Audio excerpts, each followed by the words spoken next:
আসসালামু আলাইকুম ওয়া রাহমাতুল্লাহি ওয়া বারাকাতুহু। আমার সুপ্রিয় শিক্ষার্থীবৃন্দ, সবাইকে স্বাগতম জানাচ্ছি। তো আমি আজকে আবারও তোমাদের সামনে যে বিষয়ে ক্লাস নিব সেটা হলো আজকে যে পরীক্ষা হলো তোমাদের যে 2025-এর পদার্থবিজ্ঞান। এই পদার্থবিজ্ঞানের সিকিউ অর্থাৎ যে প্রশ্নটা তোমাদের 7 নম্বর প্রশ্নে পড়েছিল, চলতড়িৎ ও স্থির তড়িৎ মিলে, সেই প্রশ্নটার সমাধান করে দেবো। তো তোমরা এখন স্ক্রিনে যে প্রশ্নটা দেখতে পাচ্ছ সেই প্রশ্নটা সরাসরি দেখতে পাচ্ছ যে উদ্দীপক যেটা দেওয়া হয়েছে সেই উদ্দীপক অনুসারে যে প্রশ্নটার অ্যান্সার হবে সেটা করে দেওয়ার চেষ্টা করবো। তো এখানে যে প্রশ্নটা আছে প্রথম অবস্থায় দেখো যে একটি ধাতব, এখানে বলা হয়েছে যে ধাতব গোলকের ব্যাসার্ধ দেওয়া হয়েছে 8 সেন্টিমিটার। 8 সেন্টিমিটার। তারপরে বলা হয়েছে গ নম্বর প্রশ্ন, আমি যা হোক গ ও ঘ নম্বর প্রশ্নটা করে দিচ্ছি এখানে। তো দুইশকল্প একের ধাতব গোলকটির ধারকত্ব নির্ণয় করো। তাহলে ধারকত্ব যখন নির্ণয় করব তাহলে সেটা নির্ণয় করার জন্য দেখো কিভাবে ধারকত্ব নির্ণয় করতে হবে। এখানে 7 নম্বরের যে গ নম্বর প্রশ্নটা যেটা দেওয়া হয়েছে সেই প্রশ্নটাতে এখানে বলা হয়েছে যে এই যেহেতু ব্যাসার্ধ দেওয়া হয়েছে 7-8 সেন্টিমিটার, তাহলে এখানে কিন্তু ধারকত্বের ক্ষেত্রে আমরা জানি প্রথম অবস্থায় আমরা লিখবো যেটা আমরা জানি ভি সমান কে কিউ ডিভাইডেড আর। আর এটা ছোট হাতের অনেক সময় লেখা থাকে, কিন্তু এখানে বড় হাতের লিখলাম যে বড় হাতের ব্যাসার্ধ যেটা বলা হয়েছে আর এর মান লিখবো বড় হাতের আর দ্বারা প্রকাশ করলাম।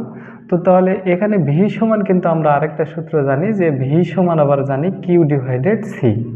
তাহলে কে সমান কে ইন্টু কিউ ডিভাইডেড আর, বা উভয় পাশে কিউ যদি উঠে যায় তাহলে 1/c সমান কে ডিভাইডেড আর। এটা আর ব্যাসার্ধ। তাহলে এখানে ব্যস্তানুকরণ যদি আমরা করি তাহলে সি সমান হবে আর ডিভাইডেড কে। তাহলে এখানে কে এর মান, এখন আমরা যদি এই ডান পাশে সাইড নোট দিয়ে দিই যে এখানে কি কি তথ্য দেওয়া হয়েছে। এখানে দেখো যে দেওয়া হয়েছে আর সমান 8 সেন্টিমিটার। তাহলে 8কে যদি আমরা 100 দ্বারা ভাগ করে দিই তাহলে এখানে মিটার পাবো, তাহলে 0.08 মিটার এটা পেলাম। আর কে এর মান তো আমাদের মুখস্থ আছে যে কে সমান 9 গুণিতক 10⁹ newton meter square per coulomb square, এটা আমরা লিখে দিলাম। তাহলে এই মানটা যদি আমরা বসাই তাহলে দেখো এখানে আসতেছে কি, বা সি সমান আর এর মান হচ্ছে এখানে 0.08 আর নিচে কে এর মান হচ্ছে 9 গুণিতক 10⁹। এটাতে অতএব সি সমান 8.89 গুণিতক 10⁻⁻12 এত ফ্যারাড। এটাই কিন্তু এই ধারকত্ব। তাহলে এই প্রশ্নটা এসেছিল, এই প্রশ্নটা দেওয়া হয়েছিল। তো যাই হোক, এখন আমরা ঘ নম্বর প্রশ্নটা দেখব। এখানে কিন্তু বলা হয়েছে দেখো যে একটা বর্তনী দেওয়া হয়েছে। এই বর্তনীর ক্ষেত্রে দেখো প্রথম অবস্থায় যদি তোমরা খেয়াল করে দেখো যে এ বি সি এই অংশের ক্ষেত্রে, তাহলে এ বি সি পথে যদি আমরা দেখি তাহলে দেখো তুল্য রোধ পাচ্ছি এ বি সি পথে। তাহলে এ বি সি পথে তুল্য রোধ কিন্তু হবে আর এস যেহেতু সিরিজ সমবায় আছে, তাহলে এখানে উপরে প্রথমটাতে আছে 20, তাহলে 20 ওহম আর প্লাস তারপরে আছে 10 ওহম, তাহলে মোট পাচ্ছি আমরা 30 ওহম। এটা আমরা এবিসি পথের তুল্য রোধ পেলাম। তার পরবর্তীতে আবার আরেকটা অংশ আছে দেখো এডিসি, তাহলে এডিসি পথে তুল্য রোধ এটাতে হবে আর এস, এটা 1 দিলাম, এটা আর এস 2 সমান হচ্ছে নিচে যেহেতু দেওয়া হয়েছে একটা আর 3-র মান দেওয়া হয়েছে 8 ওহম প্লাস 7 ওহম, তাহলে এখানে পাচ্ছি 8-এর সাথে 15 ওহম। তাহলে এই দুইটা তুল্য রোধ আছে। এখন এখানকার ক্ষেত্রে আমরা জানি যে কোনো বর্তনীর ক্ষেত্রে যদি সমান্তরাল দুইটা শ্রেণীতে থাকে, অর্থাৎ এখানে খেয়াল করে দেখো বর্তনীর দিকে যদি আমরা খেয়াল করি তাহলে বর্তনীর থেকে এখানে যেভাবে বিদ্যুৎটা গেছে সেটার ক্ষেত্রে কিন্তু এ বি সি এবং এ ডি সি দুইটা রাস্তা, অর্থাৎ এ আর সি বিন্দুতে এ ও সি বিন্দুতে বা বিন্দুর বিভব কিন্তু এই বর্তনীর বিভবের সমানই থাকবে, অর্থাৎ 220 ভোল্ট যেটা আছে।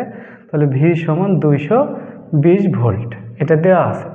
তাহলে এই 220 ভোল্ট যেহেতু দেওয়া আছে, আর তারপরে কিন্তু এখানে নিচে একটা কথা লেখা আছে বর্তনীতে 10 সেকেন্ড ধরে বিদ্যুৎ প্রবাহ চালনা করা হলো, তাহলে সময় হচ্ছে 10 সেকেন্ড। তাহলে সময় টি সমান হচ্ছে 10 সেকেন্ড। তাহলে এখানে এখন আমরা যদি ABC পথের শক্তি নির্ণয় করি, অর্থাৎ ব্যয়িত শক্তি, বিদ্যুৎ শক্তি যেটা, সেটা নির্ণয় করতে বলা হয়েছে। তাহলে অতএব ABC পথের ব্যয়িত শক্তি এটাতে হবে কত, ডাব্লু সমান আমরা জানি পিটি। এখন পি সমান কিন্তু আমরা আরেকটা সূত্র জানি, ভি স্কোয়ার ডিভাইডেড আর। কিন্তু এই আর বলতে কিন্তু ABC পথের তুল্য রোধ, অর্থাৎ যেহেতু শ্রেণী সমবায় আছে তাহলে এখানে 30 যেহেতু, তাহলে RS1 আমরা লিখে দিলাম, RS1 গুণিতক টি। এই টি লিখে দিলে তাহলে দেখো এখানে কিন্তু ভি এর মান পাচ্ছি আমরা কত, ভি এর মান কিন্তু দেওয়া আছে 220 ভোল্ট। তাহলে 220 তার উপরে স্কোয়ার দেবো, আর RS1 এর মান হচ্ছে 30।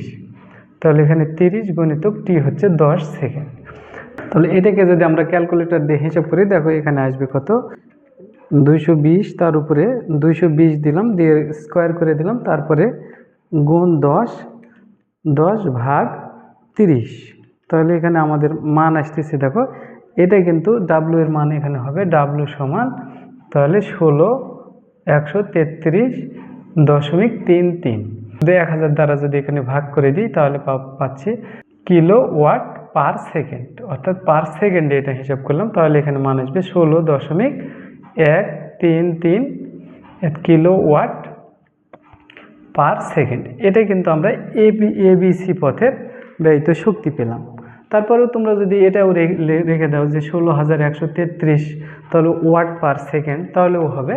তো যাই হোক, আমরা ABC পথের ব্যয়িত শক্তি পেলাম। তারপরে দেখো BC পথের যে ব্যয়িত শক্তি, এখানে পরবর্তী আমাদের নির্ণয় করতে হবে যে দুইটি পথের ব্যয়িত শক্তি, অর্থাৎ ABC পথের ব্যয়িত শক্তি এবং ADC পথের ব্যয়িত শক্তি সমান হবে কিনা সেটা শুধু যাচাই করতে হবে। তাহলে এখন যদি আমরা ADC অর্থাৎ ADC পথে ব্যয়িত